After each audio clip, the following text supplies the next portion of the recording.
When did you put a Nepo baby in their place?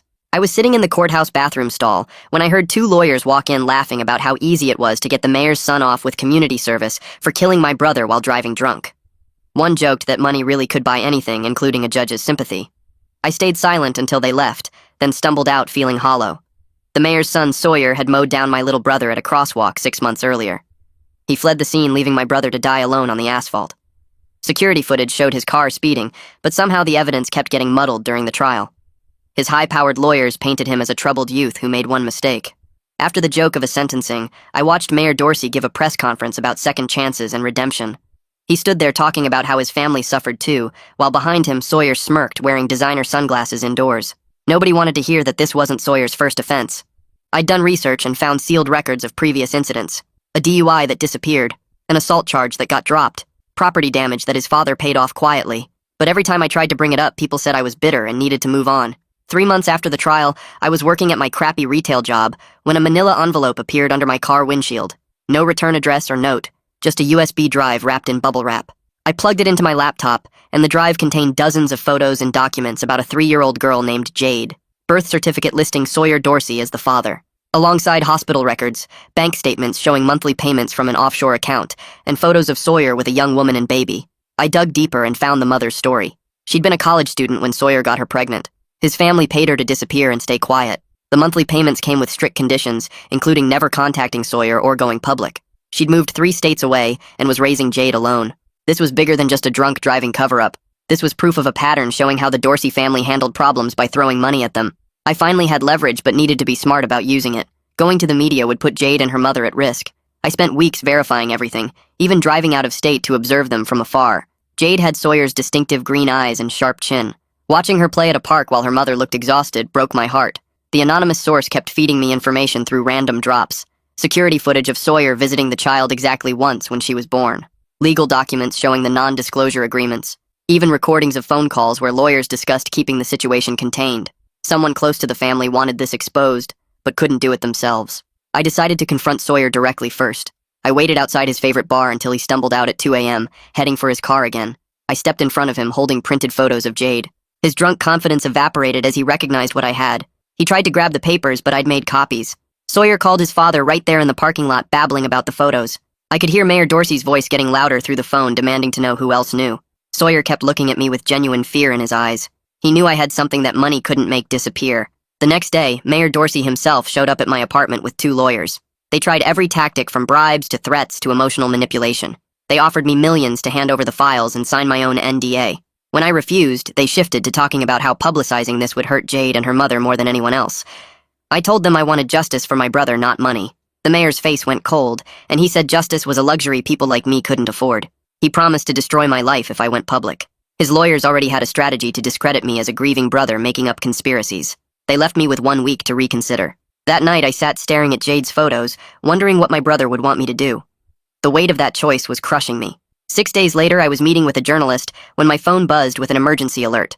Mayor Dorsey was holding a surprise press conference. I turned on the stream and watched him approach the podium with tears in his eyes. He announced he'd just learned about a grandchild he never knew existed and would be taking time off to meet her. The mayor spun the story beautifully, claiming Sawyer had hidden the child from the family out of shame. He painted himself as a victim. Grandfather denied precious years with his granddaughter. Behind him, Sawyer stood frozen while lawyers whispered urgently. The press ate it up already, crafting headlines about family reconciliation and forgiveness. I realized then that someone else had been playing a longer game. The anonymous source hadn't been helping me get justice. They'd been using me to position pieces for their own move. As cameras flashed and reporters shouted questions, I saw her step out from behind the press pool. Jade's mother walked straight up to the microphone, holding her daughter's hand. She looked directly at Mayor Dorsey with a smile that made him step backward. The lawyers were frantically making phone calls, but it was too late. She leaned into the microphone and spoke 7 words that changed everything. Actually, Mayor Dorsey, Jade is your daughter too. The whole room went crazy with reporters jumping up and shouting questions, while cameras clicked like machine guns, all pointed at Jade's mother, who stood there calm as could be holding her little girl's hand. Mayor Dorsey's mouth opened and closed like a fish out of water, and his face went from red to white in about 2 seconds, while behind him Sawyer looked like someone had hit him with a brick. The lawyers were speed dialing on their phones and whispering to each other, trying to figure out what to do about this bomb that just went off. Security guards started moving toward Jade's mother, but she stepped closer to the microphone and pulled out a folder from her bag saying she had DNA tests proving everything plus photos from 3 years ago when the mayor and her were together.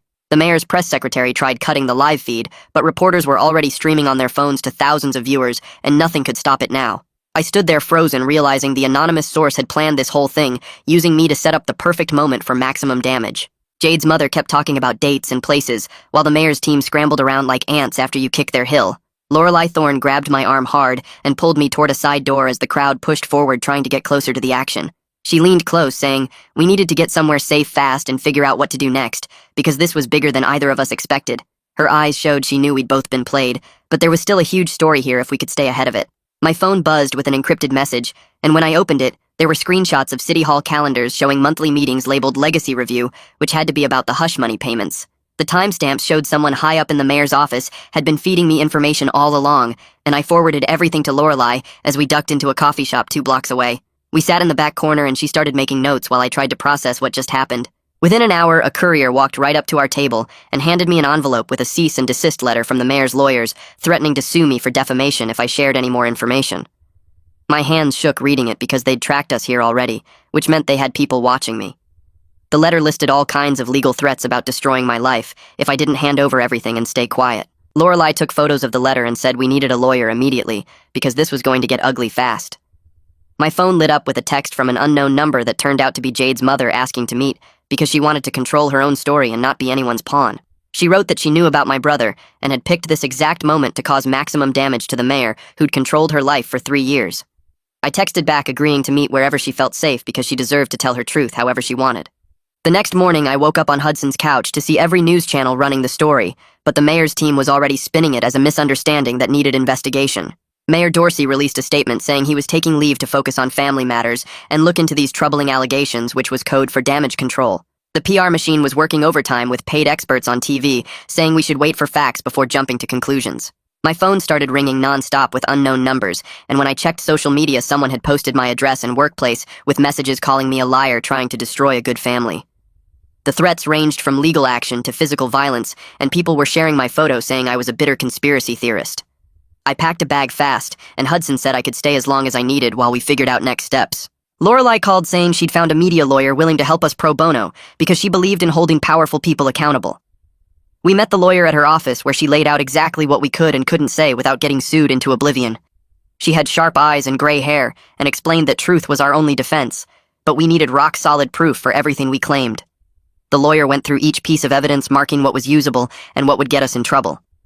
That night, Hudson helped me set up better digital security while I backed up everything to multiple cloud accounts and physical drives that I hid in different places. I made copies of copies because I knew they'd try to destroy evidence or claim I'd faked it all. Hudson made sure I ate something while I worked because I'd been running on adrenaline and coffee for 2 days straight. The paranoia felt completely justified considering the mayor had already tracked me once and his lawyers were preparing to destroy my life through the courts. The next morning, another envelope showed up taped to Hudson's door with no return address. Inside were pages of police evidence logs from my brother's case with weird gaps in the chain of custody. The blood test kit had been checked out 3 times after the lab already processed it. Someone had gone back and messed with the evidence after the fact. The timestamps showed it happened right before the trial, when the prosecutor suddenly said the readings weren't reliable. My hands shook as I read through each page, seeing how they'd rigged the whole thing from the start. I tried calling the cop who first responded to my brother's accident, but his voicemail stayed full no matter when I called. Hudson drove me to the police station where the desk sergeant said Officer Marquez was on extended leave with no return date. The other cops wouldn't look me in the eye when I asked about him. Something was really wrong with how they handled my brother's case, and everyone knew it. That afternoon, my phone buzzed with a text from Jade's mother saying she had something important to share. She sent me lab results showing DNA testing between Mayor Dorsey and Jade with a 99.9% match as father and daughter. Not grandfather like he claimed at the press conference, but actual biological father. She included old photos from campaign events where she stood next to the mayor looking young and happy before everything went bad. The truth was way worse than just covering for his son, because the mayor had gotten a teenager pregnant, then paid her to blame Sawyer instead. My phone rang while I was still processing the DNA results, and my retail manager's name popped up. He sounded uncomfortable as he told me my hours were being cut to almost nothing because of customer complaints. I hadn't even been to work in 3 days, so there couldn't be real complaints. He kept apologizing, but we both knew someone made him do this. The Dorsey family was attacking my income now to make me desperate enough to back off. I needed legal help, so Hudson set up a meeting with Sebastian Rubin, who worked as an assistant DA downtown. Sebastian listened to everything I had but kept writing notes without making eye contact. He finally looked up and explained he needed rock-solid evidence before taking on the mayor's office. The political pressure would be huge, and one mistake could end his career. I understood his caution, but wanted him to move faster while we had momentum. That night, I spread everything across Hudson's kitchen table and started building a timeline on poster board. The drunk driving cover-up connected to the evidence tampering, which linked to the NDAS and hush money payments. The paternity lie sat at the center with arrows pointing to every other crime they committed to hide it. Looking at the whole web made me realize how deep this corruption went through every level of city government. Meanwhile, Lorelei was meeting with her editor trying to get approval for the story, but he kept pushing back. She texted me that he wanted signed affidavits and multiple sources for every single claim we made. Journalism wasn't about breaking news anymore, but about being bulletproof when rich people's lawyers came after you. The editor finally agreed to run something if they could verify everything to his standards, which meant more waiting. Lorelei arranged a formal interview with Jade's mother at a lawyer's office, where everyone would have legal protection. The mother showed up looking calm and ready to finally tell her story the right way. Lorelei treated her with respect, which helped build trust between them after years of the mother being treated like a problem to manage. They sat in a conference room with a court reporter typing every word while lawyers watched from the corners. The mother started by explaining she was 19 and volunteering for Mayor Dorsey's first campaign when he started paying attention to her. She described how he pursued her with gifts and promises until she thought they were in love. The affair lasted 3 months before she found out she was pregnant, and everything changed. The mayor's lawyers showed up at her dorm with papers to sign and threats about what would happen if she didn't cooperate. They made her name Sawyer as the father to protect the mayor's marriage and political career. She got monthly payments but had to disappear and never contact anyone from her old life again. For years, she followed their rules while raising Jade alone and watching the mayor on TV pretending to be this great family man. She knew about the press conference ahead of time because someone at City Hall always leaked the mayor's schedule. She planned her revelation for maximum impact when he tried to spin being a grandfather. The mother wanted Jade to know the truth someday, instead of growing up with lies about who her father really was. She looked straight at the camera and said she was done being afraid of what they could do to her. That same night, I drove to the old parking garage on 5th Street, where the anonymous source had left packages before. The third level was empty, except for scattered trash and a few abandoned shopping carts. I taped an envelope under the concrete ledge near the stairwell where I'd found previous drops. Inside was a simple message saying I was done being someone's puppet and wouldn't cooperate anymore unless they revealed themselves. Trust had to work both ways if we were going to bring down the mayor together. I waited in my car for 20 minutes watching the drop spot, but nobody showed up. Back at Hudson's apartment, I couldn't sleep thinking about who might be pulling the strings behind everything. The next morning, Hudson woke me up holding a package that had been left on his doorstep while we slept. Inside was an internal City Hall memo about something called Legacy Risk Management, with Nathan Sterling's signature at the bottom. Sterling was the mayor's chief of staff and had worked for him for 15 years. The memo detailed protocols for handling sensitive family matters that could impact political standing. Everything suddenly made sense about who'd been feeding me information from inside the mayor's office. Sterling was trying to destroy his boss while keeping his own hands clean. I called Lorelei immediately, and she came over with her laptop to examine the document. She ran the memo through some software that pulled metadata from the file, showing it originated from Sterling's official computer. The email headers matched City Hall's internal server, and the digital signature was authentic. We had actual proof that someone at the highest level of the mayor's staff was documenting the corruption. Lorelei started building a timeline comparing when Sterling sent memos versus when I received leaks. The pattern showed he'd been planning this for months before my brother died. Another package arrived that afternoon, containing a draft of Sterling's resignation letter that he'd never sent. The letter talked about struggling with the ethical weight of enabling the mayor's crimes for years. He wrote about protecting the city from personal scandals and trying to minimize damage to innocent people. His words showed someone desperate to see himself as the good guy, despite everything he'd helped cover up. Reading between the lines, I could see Sterling's guilt eating at him. That's when I understood that Sterling and Jade's mother had acted completely independently at the press conference. Neither one knew about the other's plans, which explained why everything turned so chaotic. The mayor was getting hit from multiple angles he never saw coming. Sterling thought he was orchestrating a controlled demolition, while Jade's mother just wanted the truth out. Their separate attacks accidentally created something bigger than either planned. My friend who worked in digital forensics came over that evening to help secure all our evidence properly. He brought special equipment to create hash values for every file proving they hadn't been altered. We documented everything with timestamps and created multiple backup copies stored in different locations. He showed me how to maintain a proper chain of custody that would hold up in court. Every piece of evidence got logged with witness signatures and security protocols. If this went to trial, our documentation would be bulletproof against any legal challenges. Meanwhile, Lorelei was dealing with pressure from her newspaper's legal team about the story. They kept editing her draft to remove anything that could be seen as opinion rather than fact. She had to rewrite sections multiple times to satisfy their requirements for objectivity. The lawyers wanted every single claim backed up with documents and multiple sources. She told me later that she understood they were protecting everyone from defamation lawsuits, but it was frustrating. The legal team cut paragraphs that contained important context because they couldn't be proven definitively. 2 days later, Lorelei arranged another meeting with Jade's mother at a law office downtown. The mother agreed to sign a sworn affidavit detailing everything that had happened to her. She sat at the conference table calmly recounting dates and specific conversations with the mayor's lawyers. The affidavit included information about payments, threats, and the pressure to name Sawyer as the father. Her lawyer reviewed every line to make sure the language was precise and legally sound. Once signed and notarized, the document would be sealed until needed for legal proceedings. Having her testimony officially documented felt like a major step forward in building our case. That same week, I met with Sebastian Rubin at his office in the district attorney's building. He'd been reviewing everything I'd sent him and decided to open a formal inquiry. His focus would be specifically on evidence tampering in my brother's drunk driving case. He explained that starting with one specific crime gave him legal standing to investigate further. His careful approach might actually work where my angry demands had failed. Sebastian showed me the paperwork he was filing to request chain of custody logs from the police department. The formal legal request included a confidentiality notice to prevent anyone from alerting the mayor's team. He said the department couldn't ignore an official request from the DA's office like they had my phone calls. The system was finally responding because we were using proper procedures instead of emotional appeals. 3 days later, Sterling was sitting at his desk when his assistant knocked and said the IT department needed his approval for some routine maintenance. He signed without reading closely, but the tech guy lingered and mentioned something about a legal hold on all city emails related to the mayor's family. Sterling's face went white, and he grabbed his phone, scrolling through his calendar app and deleting entries about those legacy review meetings. He opened his email and started selecting messages to purge, but when he hit delete, a warning popped up saying these items were subject to legal preservation requirements. The IT guy was still standing there watching him try to destroy evidence. Sterling told him to override the system, but the tech shook his head and said he'd have to report any attempts to bypass the legal hold to the city attorney's office. Sterling slammed his laptop shut and told the guy to get out, but it was too late because the system had already logged every deletion attempt with timestamps and his user ID. The next morning, I was eating cereal at Hudson's apartment when someone knocked hard on the door.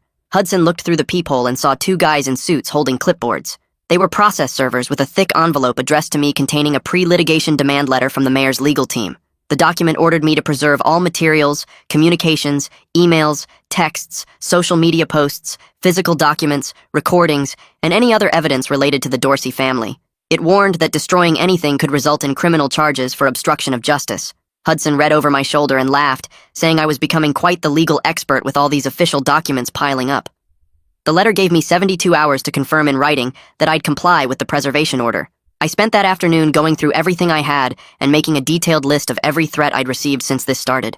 There were the anonymous phone calls at all hours with breathing and hang-ups. The emails to my work address calling me a liar and saying I'd regret messing with powerful people. Screenshots of social media posts where strangers posted my photo and home address. Text messages from unknown numbers describing what would happen if I didn't back off. Photos of my brother's grave with, "You're next," written in the dirt. I organized everything chronologically and made copies to send Sebastian and Lorelei because if they wanted to play legal hardball, I'd show them a clear pattern of witness intimidation. My records were becoming weapons in this fight. Meanwhile, Sebastian was interviewing the evidence clerk who'd handled the blood samples and paperwork from my brother's case. She sat across from him in the small interview room, fidgeting with her coffee cup. She mentioned how her supervisor had called her multiple times about that particular case, asking about chain of custody forms and testing timelines. She said it was unusual because supervisors rarely got involved in routine DUI evidence processing.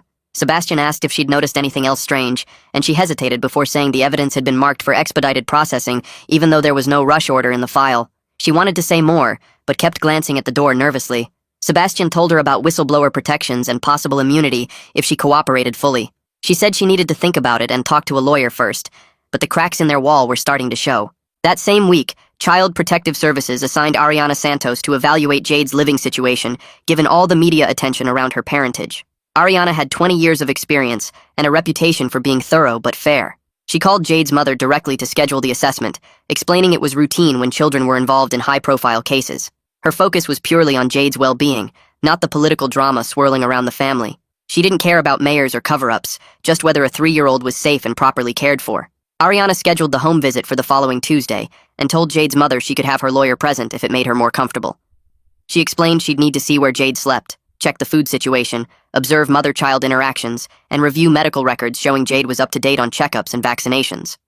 The mother agreed immediately, saying she had nothing to hide and wanted to prove she was a good parent despite everything else happening.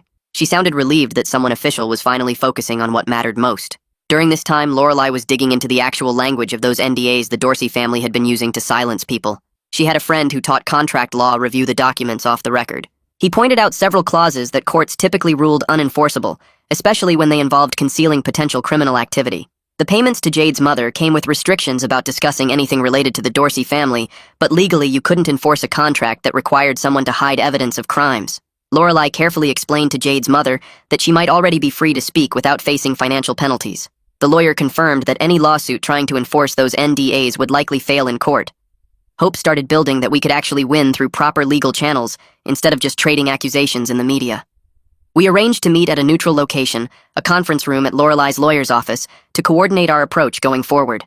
Jade's mother brought her attorney, and I brought Hudson for moral support. We spent 2 hours going through everything, laying out documents and timelines on the big table. Everyone agreed the paternity revelation needed to come out first, since it was already partially public, and we had rock-solid DNA evidence. The corruption and cover-up evidence would follow once Sebastian's investigation provided official confirmation. We all wanted the truth exposed, but it had to be done correctly to protect Jade from becoming collateral damage. Late that night, Sterling sat alone in his office with his resignation letter printed and sitting in his desk drawer. He'd written and rewritten it 5 times, trying to find the right words to explain why he was leaving without admitting to anything illegal. He pulled it out and read it again, talking about pursuing other opportunities and spending more time with family. His loyalty to the institution he'd served for 15 years was fighting against his disgust at what that institution had become under the current leadership. He folded the letter and put it back in the drawer, not quite ready to take that final step. The next morning, Sebastian's investigator called with a breakthrough because they'd received phone records through a subpoena showing Mayor Dorsey's personal lawyer had called the evidence clerk 14 times in the 2 weeks before my brother's trial. The calls created a clear timeline with several happening right before key evidence got reclassified or expedited through testing. One call lasted 43 minutes on the same day the blood alcohol results were processed. Another came an hour before the security footage was deemed partially corrupted and inadmissible. Sebastian knew he was building a real case now with documented proof of interference in the justice system. The next afternoon, Ariana showed up at Jade's mother's apartment with a clipboard and a warm smile that actually seemed real. She spent 2 hours watching Jade play with her toys while asking the mother basic questions about their daily routine and checking the apartment for safety concerns. The place was small but spotless with kid drawings stuck on every wall and healthy food in the fridge. Jade seemed happy and kept bringing Ariana different stuffed animals to meet while her mother answered questions about doctor visits and preschool plans. When Ariana finished her inspection, she sat down with the mother and explained she was recommending a protective order that would prevent any contact with the Dorsey family without court supervision. The mother's eyes filled with tears as she signed the paperwork, knowing her daughter would finally have legal protection from the people who'd tried to buy their silence. Jade played with blocks in the corner, completely unaware that adults were fighting over her future. Before leaving, Ariana gave the mother her direct number and promised to check in regularly. That same day, the mayor's legal team filed an emergency motion with the court trying to block any publication about Jade's paternity, claiming it would harm a minor and violate privacy rights. The motion was thick as a phone book with dozens of legal arguments about defamation and emotional distress. The judge scheduled an expedited hearing for the following week, which meant everyone had to scramble to find lawyers and prepare arguments. Lorelai's newspaper brought in their whole legal department, while I started looking for someone who'd take my case without a huge retainer. Hudson helped me search online for lawyers who handled free speech cases, and we found a few willing to meet. Meanwhile, my phone rang, and it was my manager telling me my position at the store was eliminated due to restructuring. He sounded uncomfortable as he explained they were streamlining operations, even though I'd seen them posting my exact job online yesterday. I drove to the store and cleaned out my locker while he avoided making eye contact and kept saying it wasn't personal, just business decisions from corporate. The security guard watched me pack my stuff like I might steal something after working there for 2 years. On my way out, I saw they'd already printed new schedules with someone else covering all my shifts. That evening, Sterling leaked a carefully worded statement to a friendly reporter, admitting NDAS existed between the Dorsey family and certain individuals, but claiming they were for privacy, not concealment. His half-measure statement satisfied nobody, but it put the existence of the NDAS into the public record, which meant journalists could dig deeper. He was clearly trying to position himself as someone who'd been misled, rather than someone actively involved in the cover-up. Late that night, Sawyer got pulled over on 5th Street after swerving across lanes, and the officer's body cam caught everything. The footage showed him stumbling out of his car, barely able to stand, and slurring his words as he tried to explain he was just tired. The officer recognized him, and instead of administering a breathalyzer test, he let Sawyer call someone to pick him up. The whole stop took 20 minutes with Sawyer sitting on the curb, while the officer made small talk about football. I filed a public records request for the footage the very next morning, and thanks to Sebastian pulling strings behind the scenes, I got the unedited video within 3 days instead of the usual weeks. The timestamp showed this happened the same night his father was doing interviews claiming the family was suffering too and asking for privacy. Watching Sawyer laugh and joke with the officer while my brother was dead made my hands shake with rage. A junior cop reached out to Sebastian through a mutual friend and explained that supervisors had shown unusual interest in that traffic stop, asking about the footage and whether proper procedures were followed. The cop wouldn't testify without protection, but confirmed this was part of a pattern where Sawyer's encounters with law enforcement got special handling. More threads connecting to show how deep the corruption went. The hearing day arrived, and the courtroom was packed with reporters and lawyers. The judge listened to arguments from both sides, with the mayor's team claiming publication would cause irreparable harm to an innocent child. Lorelei's lawyers argued the public had a right to know about corruption and abuse of power. After 2 hours of legal arguments, the judge made a split decision, allowing the paternity story to run, since it was already partially public, but reserving judgment on the corruption allegations pending further review. It wasn't a complete victory, but it meant the first article could publish. Sterling was getting more desperate as evidence mounted, and finally agreed to confirm the calendar purging attempts to Lorelei as long as she kept him as a background source. He admitted trying to delete meetings about the NDAS and payments, but claimed he thought he was protecting legitimate privacy interests. His survival instincts had completely overridden any remaining loyalty to the mayor. The next morning, the newspaper's website crashed from traffic as the first article went live with the headline about the mayor's secret daughter. The piece was carefully written, sticking to facts with the DNA evidence, NDA documentation, and most damaging of all, the body cam footage of Sawyer's latest drunk driving incident. The article didn't need sensational language because the evidence spoke for itself, showing a pattern of lies, cover-ups, and special treatment that went back years. By noon, the website was back up with mirror servers handling the traffic, and protesters started gathering outside City Hall, holding signs with my brother's picture on them. Hudson made coffee while I watched the crowd grow from his apartment window, their chants getting louder as more people joined, carrying homemade signs demanding justice. The mayor's office released a statement saying he was canceling all public events to focus on family matters, but everyone knew he was hiding from the angry crowds. Sebastian called me that afternoon to say the district attorney's office was getting bombarded with calls demanding action, and he'd been given approval to move forward with a grand jury investigation into obstruction of justice and official misconduct. He couldn't name the mayor directly yet, but made it clear everyone understood who the real target was when he mentioned investigating evidence handling in high-profile cases. 2 days later, Jade's mother sent me a photo of the protective order she'd gotten from family court, establishing strict rules if the mayor wanted any contact with his daughter. The judge had granted supervised visits only with a court-appointed monitor present and mandatory counseling before any visits could begin. She'd taken control of the situation completely, making sure Jade stayed safe while the legal battles played out around them. That same week, a process server showed up at Hudson's door with a thick stack of papers naming me and the newspaper as defendants in a defamation lawsuit seeking millions in damages. Hudson helped me read through the legal jargon while my hands shook, understanding this was meant to drain our resources and scare us into silence, even though we knew the truth was our defense. The newspaper's lawyers said they'd handled the defense, but suggested I might want my own representation too, since our interests might not always align. I spent the next 3 days calling lawyers who all wanted huge retainers I couldn't afford, until Hudson suggested starting a legal defense fund online. Within hours of posting the fundraising page, small donations started coming in from strangers who'd read the article and believed in the fight for justice. $5 here, $20 there, each one with messages of support that made me realize how many people had been waiting for someone to stand up to the mayor's corruption. The fund grew slowly but steadily, enough to hire a lawyer who agreed to work for a reduced rate because she believed in the case. Meanwhile, Sterling's resignation letter somehow ended up on every local news site, including his mentions of ethical concerns and his inability to continue serving an administration that had lost its moral compass. He claimed hackers had stolen the letter from his personal email, but nobody believed him, especially when tech experts pointed out the metadata showed it was sent from his own computer. His attempt to control his exit story had blown up in his face, making him look even more guilty of being part of the corruption. 3 weeks after the grand jury convened, subpoenas went out to a dozen police supervisors and members of the mayor's legal team, requiring them to testify about evidence handling procedures. The legal process would take months, but seeing official court documents demanding answers felt like progress after so long being ignored. I spent days preparing my own testimony with my lawyer, going over every detail of what I'd discovered, and making sure I had documentation for everything I claimed.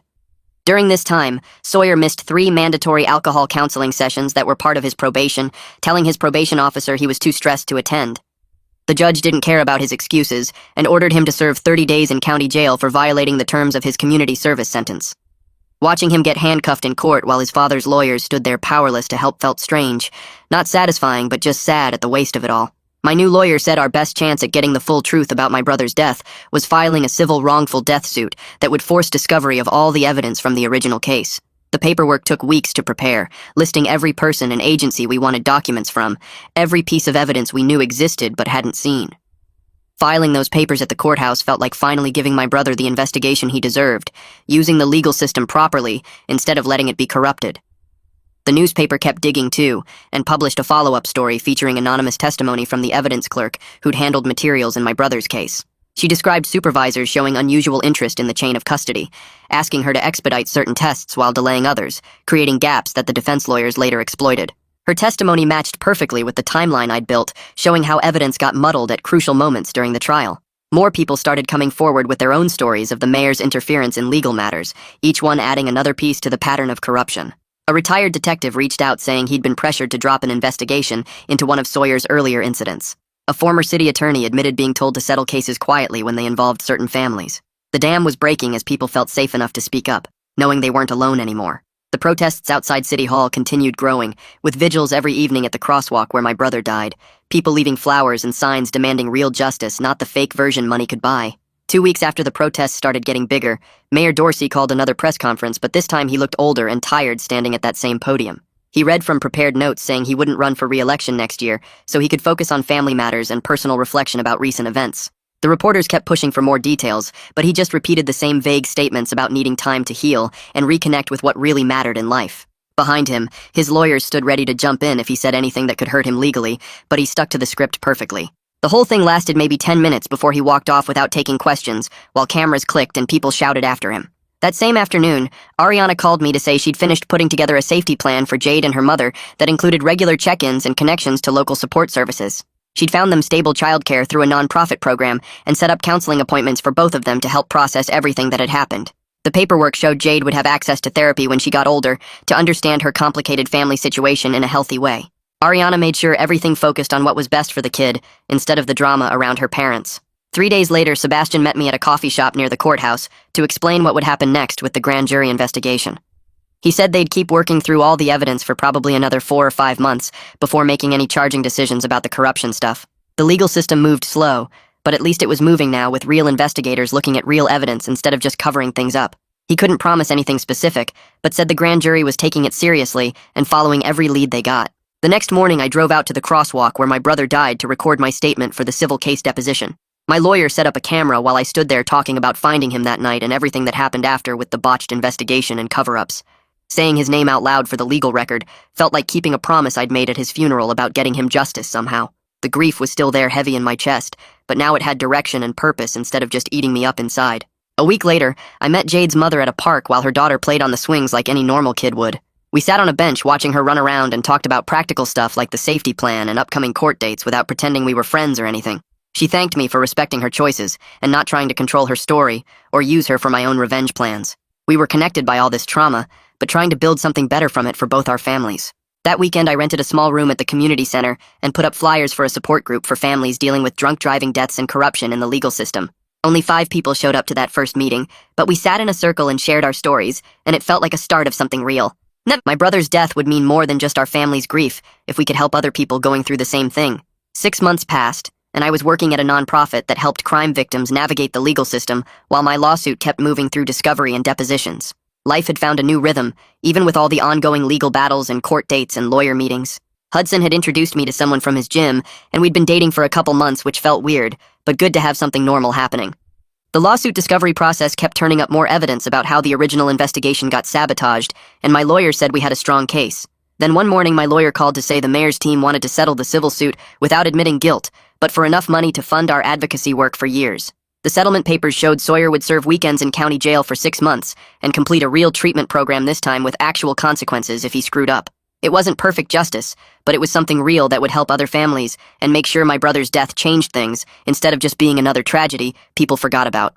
Thanks for wandering through all of this with me. It's been really interesting sharing these moments together. I'll catch you next time. Subscribe for more content like this.